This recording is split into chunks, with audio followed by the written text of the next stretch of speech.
My name is Spencer Williams. This is Sales Training with Spencer. My mission is to turn all novice salesperson in this world into experts, and even turn the experts into beasts. Stop selling, start closing. Do it with Spence. The close 7-level selling, straight out of it, we're talking about the types of buyers. So when you are a salesperson, you have to understand this before you get into sales, or you are going to spend every day of your life miserable, disappointed, hating sales. If you want to love sales, if you want to be good at sales, you need to understand this right here, that not every single person in this world is a buyer. In fact, 50% of your target audience is going to never buy your product. They are just in that audience for no reason whatsoever. They like hearing about it, they like looking at it, but they will never buy a product in that service, in that industry. Now 48% of your target audience is going to buy within the next 3 to 18 months. These people, they like what you have to offer, but you're going to have to follow up with them for a couple months for them to buy, because they are uncomfortable. There's whatever reason, they're buyers, but you need to sell them, you need to follow up, you need to show they care. They will buy within the next 3 to 18 months. Now 2% of your target audience is ready to buy now. As soon as you talk to them, they are ready to buy. You can stick that landing, kind of make the close right away, right? So let's break this down even more. This is just generalized. Your target audience, 50% doesn't buy, 48% will take 3 to 18 months, 2% is ready now.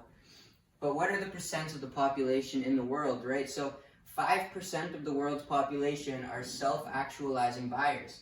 Now in your target audience, this will be your 2%.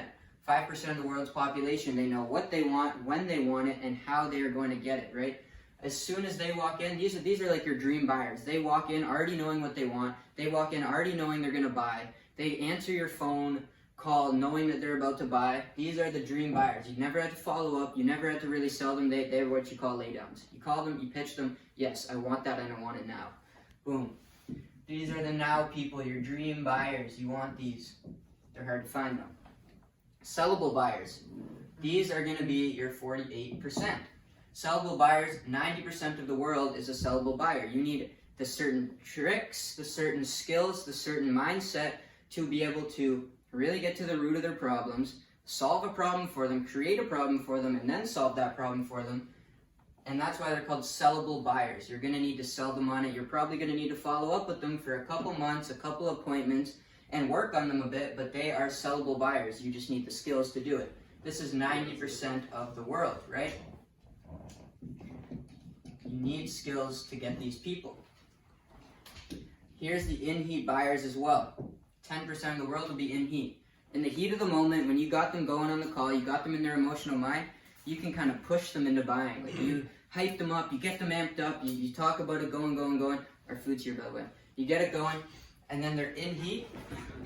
So you're going to just be able to sell them based on their emotions. They're all heated up, they want their dreams, man. You're getting them pumped up about it.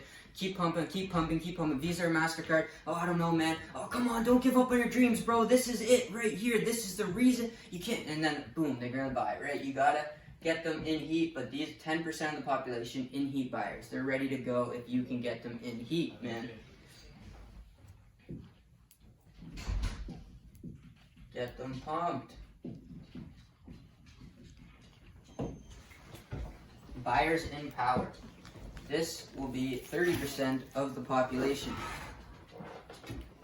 Now, buyers in power, these people want to buy, but maybe not today.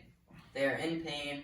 They have some sort of external motivation. Maybe they're having kids and they're fucking terrified about having their first child, and have the feeling that their current income stream is enough to support them and their wife, but barely. And how are they going to add another kid into that equation, right? These are buyers in power. They want to buy, maybe not right now, but they are in some sort of pain, right? They want to buy, not now, in pain. These are your buyers in power. You kind of need to break down the pain for them, get them in the pain, and then set that power frame on them. Take control of it and push them into buying, because it could be the best thing you've ever fucking done for them, right? The looky-loos, these are the freaking nightmare of the sales world, man. The nightmare. These are the people you never want to waste time with. You don't want to talk to. You freaking end up getting off the phone with them pissed off because they waste time and they enjoy wasting time. They have nothing to do in their lives. They like wasting their time and they're selfish, so they don't care about wasting your time. You have got to avoid these looky-loos at all costs if you want to be efficient in your sales. These people can talk to you for hours on end, ask you a million questions. They're never ever going to buy. They're your 50% that are just kind of in the target audience for nothing. Just some entertainment maybe. Right? These are your looky-loos. Stay away from them. You got to find out who these people are by your prospecting strategies. You got to fact find. You got to ask them those dominant buying questions, right? Why did you pick it up? Why did you take interest? Why did you answer my call today? Figure out the real motivation, because 30% of the population, man, they're looky-loos. You don't want them. So some strategies from this book about how to find a looky-loo is 4 signs you're talking to a looky-loo. They ask questions they seem to already know the answer to. They kick tires to the point of over-kicking them. They appear to be over-interested with too many oohs and ahs and yups. When it comes to money and finances, they become vague or overconfident, right? So these are the mistakes of the sales world. I was talking to one of these people the other day, and I was getting the vibe that he was one of them, because everything I was saying, yep, I love that, I'm interested, yep, that sounds awesome, oh my god, that's the best thing ever. Every time I asked for money, I'd hear him start making up with some excuses. But then he'd ask another question that I already answered, and I'd answer it for him and go back about the money, yeah, and then as soon as it got to time asking for the business, he wasn't about it again. I did a coaching application with him, and I walked him through his financing. I tried to figure out his capital balance rate, like what his capital is, what his debt is. Completely lied to me about every single number on the sheet. He was like a 19-year-old kid, and he told me he was making like 160 grand a year and has like 300 grand to spend, but he's only been an apprentice for an electrician for the last like 6 months. And I'm like, dude, how?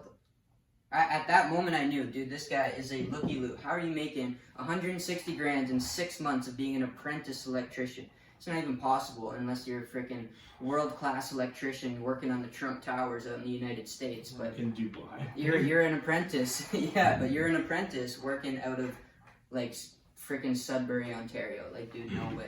So looky-loos, 30%, they're the nightmare, man. Avoid these people. Ask your fact-finding and take these people out of the equation, because they will waste your time, right? Those are the types of buyers. Sales training with Spencer.